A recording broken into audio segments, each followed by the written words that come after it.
الحمد لله رب العالمين والصلاة والسلام على رسول الأمين وعلى آله وصحبه أجمعين ومن تبعهم بإحسان إلى يوم الدين أما بعد رب اشرح لي صدري ويسر لي أمري واحلل عقدة من لساني يفقهوا قولي رب زدني علما اللهم انفعنا بما علمتنا وعلمنا ما ينفعنا وزدنا علما وعملا آمين يا رب العالمين۔ گزشتہ درس میں اقتداء کے احکام اور مسائل سے متعلق بعض باتیں ہمارے سامنے آئی تھیں۔ مزید اور باتیں اقتداء کے احکام سے متعلق ہے۔ اقتداء کا مطلب امام کے پیچھے جو لوگ نماز پڑھتے ہیں، نماز پڑھنے والوں یعنی مقتدیوں کا امام کی پیروی کرنے میں کن آداب کا خیال رکھنا چاہیے۔ تو بتایا گیا تھا کہ مقتدی حضرات سب سے پہلے صفوں کی درستگی کا خیال رکھیں گے، اور صفوں کی درستگی میں پہلی صف میں امام کے پیچھے ایسے لوگ رہیں جو عقل مند اور سمجھدار لوگ ہوں۔ اسی طرح سے یہ بھی بات آئی تھی کہ مردوں کی سب سے بہترین صف پہلی صف ہوتی ہے اور ان کی سب سے بری صف آخری صف ہوتی ہے۔ تو اس لیے جو پہلی صفیں ہیں اس میں رہنے کی کوشش کرنی چاہیے۔ ایک بات یہ بھی آئی تھی کہ اگلی صف میں جگہ خالی ہو تو پیچھے صف نہیں لگانی چاہیے جب تک کہ اگلی صف کو مکمل نہ کر لیا جائے۔ اور پانچویں بات جو آئی تھی وہ یہ ہے کہ اپنی صفوں کی درستگی میں ہر طرح سے خیال رکھا جائے۔ صفوں کی درستگی نماز کی درستگی۔ آج مزید باتیں صفوں کے تعلق سے یا اقتداء کے احکام میں سے بیان کی جا رہی ہیں۔ ایک بات یہ ہے کہ جب نماز کے لیے اقامت کہہ دی جائے تو سوائے فرض کے کوئی اور صلاۃ یا نماز ادا نہیں کرنا چاہیے۔ اکثر مساجد میں دیکھا جاتا ہے کہ جب نماز کے لیے اقامت کہہ دی جاتی ہے تو پیچھے کچھ لوگ سنت پڑھتے رہتے ہیں۔ ان کو اس سے مطلب نہیں ہے کہ اقامت ہوئی ہے، وہ اقامت ہمارے لیے بھی ہے، لہٰذا وہ اپنی سنت مکمل کرنے میں لگے رہتے ہیں۔ کئی بار اس کی وضاحت کی جا چکی ہے، خصوصاً فجر کے درس میں بھی اس کو یہ غلطی زیادہ دیکھی جاتی ہے، تو فجر کے درس میں وضاحت کی گئی۔ ہمارے کچھ بھائی ہوتے ہیں جو فجر کی اقامت کہہ جانے کے بعد کونے میں کھڑے ہو کر کے یا کہیں پیچھے مسجد کے آخری صف میں کھڑے ہو کے چھپ کر کے اپنی سنت مکمل کرتے ہیں۔ یہ غلط بات ہے۔ یہاں تک کہ نماز چلتے رہتی ہے تو بھی آ کر کے پہلے بعض لوگ سنت پڑھتے ہیں، اس کے بعد فرض میں شامل ہوتے ہیں۔ یہ اس سے بھی بڑی غلطی ہے کہ نماز جاری ہے، آپ کو کیا کرنا چاہیے؟ امام کو جس حالت میں آپ پائیں اس حالت میں اس کے ساتھ مل جانا چاہیے، اور آپ آ کر کے پہلے فجر سے پہلے کی تو سنت ادا کر رہے ہیں، تو یہ غلطی ہے، حدیث کی خلاف ورزی ہے۔ امام کی اتباع کرنے کے بجائے آپ اپنی الگ شریعت ایجاد کر رہے ہیں، اس سے بچنا چاہیے۔ اہل علم نے اس کو بدعت قرار دیا۔ البتہ ایک آدمی سنت کی ادائیگی کر رہا تھا اور وہ پہنچ چکا ہے تشہد میں وہ شخص پہنچ چکا ہے، یا آخری سجدے میں ہے کہ اقامت ہو رہی ہے، تو وہ مکمل کر سکتا ہے۔ اور کہاں تک پڑھے گا دعا تشہد میں؟ التحیات للہ کے بعد درود ابراہیمی پڑھ کے سلام پھیر دے گا۔ اتنا پڑھنا ضروری ہے اس کے لیے، ٹھیک ہے؟ تو اتنا پڑھ کر کے وہ سلام پھیر دے، باقی اور جو مسنون دعائیں ہیں اس کا پڑھنا سنت ہے، مستحب ہے، اسے ترک کر دے تو کوئی گناہ نہیں ہے اس کے اوپر۔ جب اس طرح کا معاملہ پیش آئے تب، اگر نہیں ہے تو مکمل کرے اس کو۔ تو اس کا خیال رکھنا چاہیے کہ جب بھی اقامت فرض نماز کے لیے ہو جائے تو سوائے فرض کے کوئی اور نفل نماز وغیرہ نہیں ادا کرنا چاہیے۔ نبی صلی اللہ علیہ وسلم ایک مرتبہ صبح کی نماز پڑھا رہے تھے، ایک شخص مسجد میں آیا اور وہ ایک کونے میں 2 رکعت پڑھ لینے کے بعد جماعت میں شامل ہو گئے۔ اللہ کے رسول صلی اللہ علیہ وسلم نماز پڑھا رہے تھے، ایک آیا اور کونے میں اپنی 2 رکعت پڑھ لی، اس کے بعد نبی صلی اللہ علیہ وسلم کے ساتھ آ کر کے شامل ہو گئے۔ آپ صلی اللہ علیہ وسلم جب سلام سے فارغ ہوئے تو آپ صلی اللہ علیہ وسلم نے اس سے پوچھا تو نے فرض نماز کسے شمار کیا ہے؟ جو اکیلے پڑھ رہے تھے وہ یا جو میرے ساتھ پڑھے ہو وہ، کیونکہ اقامت کے بعد تو پھر سوائے فرض کے کوئی اور نماز نہیں ہے۔ پھر وہ کونے میں کون سی نماز پڑھ رہے تھے، کون سی نماز پڑھ رہے تھے؟ تو اس سے معلوم ہوتا ہے کہ یہ سرزنش کرنا چاہیے ایسے لوگوں کو، ڈانٹنا چاہیے، سمجھانا چاہیے ایسے لوگوں کو، یہ غلطی ہے، آپ اس کا خیال رکھیں۔ اسی طرح سے ایک ادب یہ ہے نماز کے سلسلے میں کہ مقتدی حضرات ستونوں یعنی کھمبوں کے درمیان صفیں نہ لگائیں۔ یہ بھی بہت ساری مساجد کے اندر غلطیاں دیکھی جاتی ہیں، جگہ نہیں ملتی، بالخصوص جمعہ کے دن یا اور کوئی ایسے اجتماع یا بھیڑ کا موقع ہو جائے، اچانک ریلا آ جاتا ہے جنازہ وغیرہ کے موقع پر، تو ہمیں چاہیے کہ ہم اپنی صف کی درستگی کا خیال رکھیں، اور اس میں اس بات کا خیال رکھیں کہ ستونوں کے درمیان صف نہ لگائیں۔ ستونوں کے درمیان صفیں لگانے سے اللہ کے رسول صلی اللہ علیہ وسلم نے منع فرمایا ہے۔ شیخ البانی رحمۃ اللہ علیہ سے اس سلسلے میں فتویٰ پوچھا گیا کہ اکثر مساجد میں ستون ہوتے ہیں، تو کیا ستونوں کے درمیان صف بنائی جا سکتی ہے؟ کتاب و سنت کی روشنی میں جواب دیجیے۔ تو شیخ نے فرمایا، حضرت قرہ بن ایاس رضی اللہ تعالیٰ عنہ کی حدیث ہے، انہوں نے حدیث ذکر کی، کننا ننہا ان نصف بین السواری علی عہد رسول اللہ صلی اللہ علیہ وسلم، اللہ کے رسول صلی اللہ علیہ وسلم کے زمانے میں ہمیں ستونوں کے درمیان صف لگانے سے ہم منع کیے جاتے تھے۔ بین السواری علی عہد رسول ونطرد عنہا طردا، اور ہمیں پیچھے ہٹا دیا جاتا تھا اگر ہم بیچ میں صف لگاتے تھے تو یہ صف کی جگہ نہیں ہے، یہ صف کی جگہ نہیں ہے۔ اس لیے جمعہ کے دن جلدی سے ہمیں جگہ مل جائے گی، کہیں بھی کھڑے ہو جائیں، ایسا مت سوچیں۔ آپ اتنی محنت سے 45 منٹ 50 منٹ مسجد میں جو لگائے ہیں اسی نماز کے لیے لگا رہے ہیں، تو آپ اسی نماز کے بارے میں فکر مند نہیں ہوں گے کہ ہماری نماز درست ہوگی یا نہیں ہوگی، صفوں کے پلروں کے بیچ میں کیسے آپ نے صف لگا لی ہے؟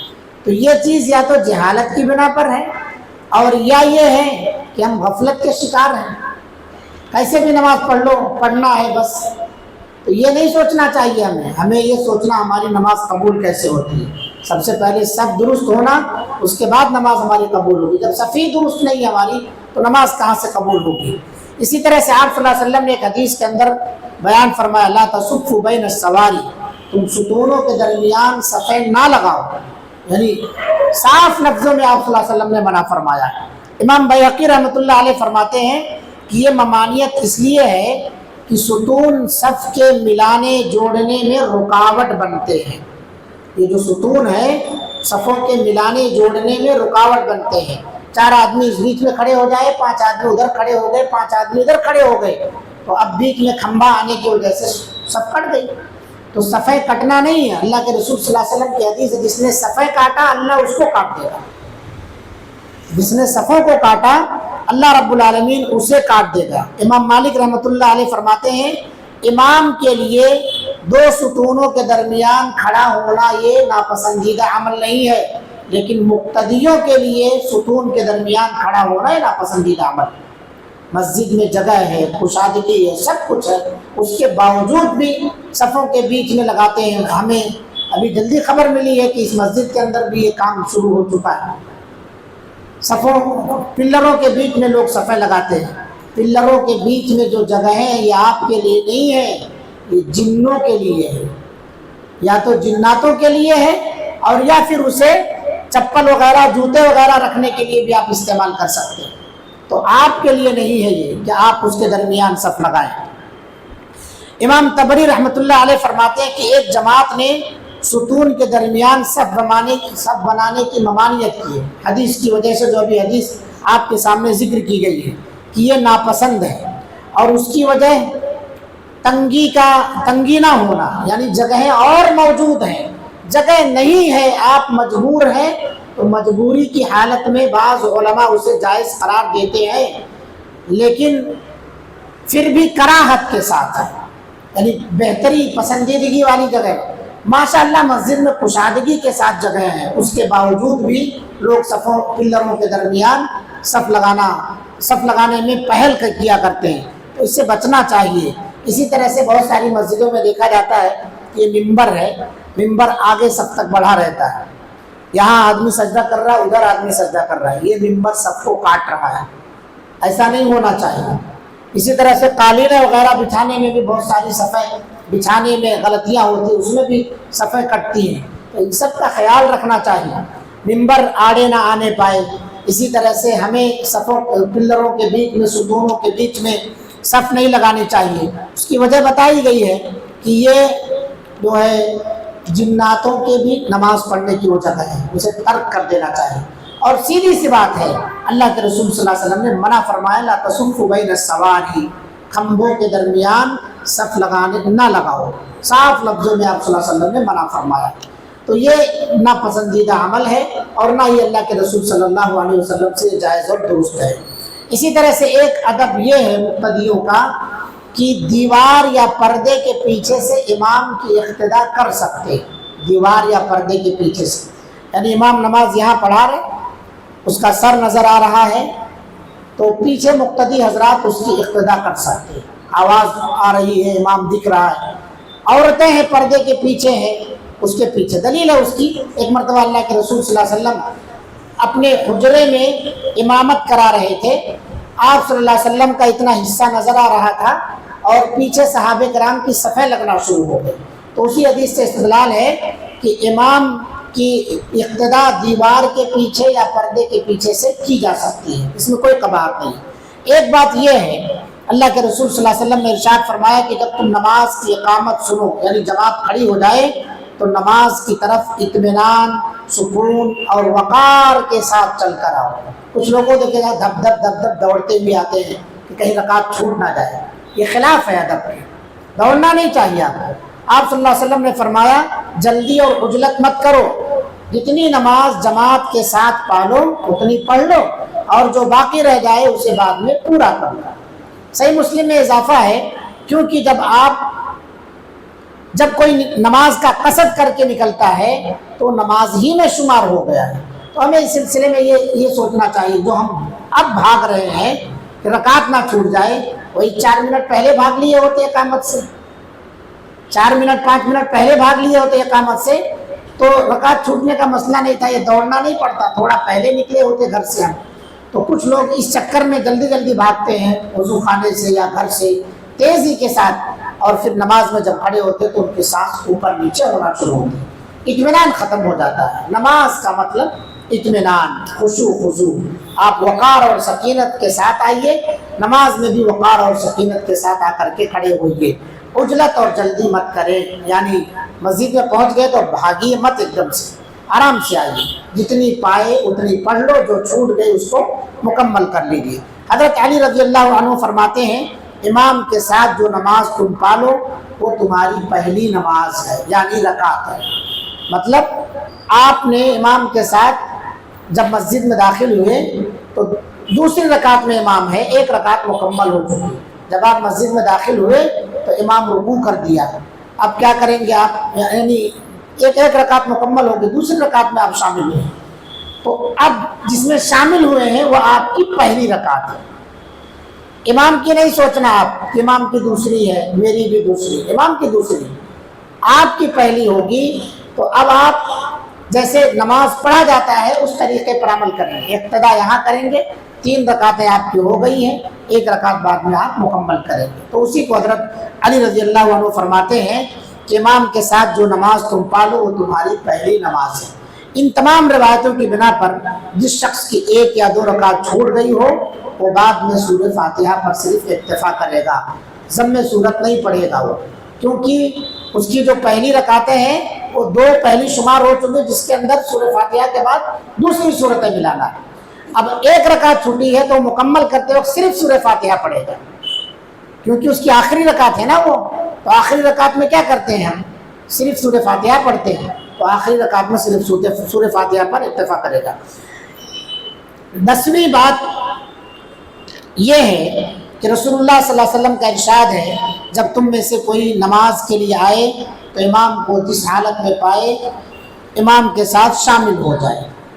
تو اس لیے معلوم ہوتا ہے کہ ہم اپنی مرضی سے الگ سے سنت نہیں پڑھ سکتے ہیں، یا اسی طرح بہت سارے لوگوں کو یہ بھی دیکھا جاتا ہے جب آ جاتے ہیں امام اگر رکوع میں ہے تو کھڑے ہو کے انتظار کرتے ہیں کہ وہ سر اٹھا لے تب ہم شامل ہوں، یا امام سجدے میں ہے تو کھڑے ہو کے انتظار کرتے ہیں کہ جب وہ کھڑا ہوگا پہلے دیکھ لیں گے کھڑا ہو رہا ہے یا بیٹھ رہا ہے تو ہم اس کے ساتھ شامل ہوں گے۔ نہیں، انتظار نہیں کرنا ہے، آپ امام کو جس حالت میں پاؤ اس حالت میں ملنا ہے آپ کو، تبھی امام کی اتباع ہے۔